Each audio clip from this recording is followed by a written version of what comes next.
আমার মনে হয়েছে এই এগ্রিমেন্টের ফলে আমাদের পুলিশের মধ্যে যে উচ্চমানের হিউম্যান রিসোর্সেস রয়েছে তাকে আমরা প্রকৃতপক্ষে মূল্যায়ন করতে পারবো, তৈরি করতে পারবো।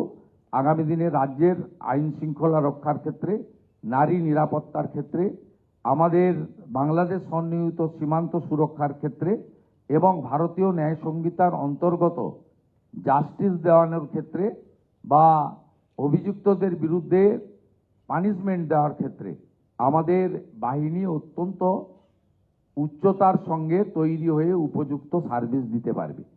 এই প্রস্তাব আমাদের জাতীয় রক্ষা ইউনিভার্সিটি থেকে গত বছর 2025-এর নভেম্বর মাসে এসেছিল। বিগত সরকার তারা এই বিষয়ে উদাসীন ছিলেন, তারা অবহেলা করেছেন।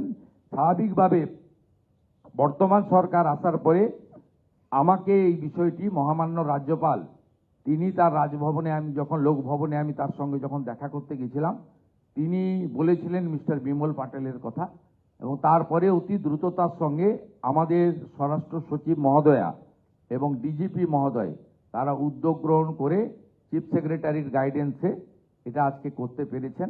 আমি অত্যন্ত খুশি।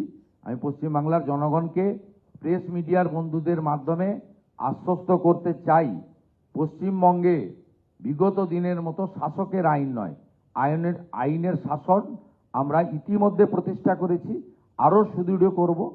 আমাদের পুলিশ কর্মীরা কেউ আহত হয়ে হসপিটালে যাবে না, আমাদের পুলিশ কর্মীদের গায়ে থেকে রক্ত বেরোবে না।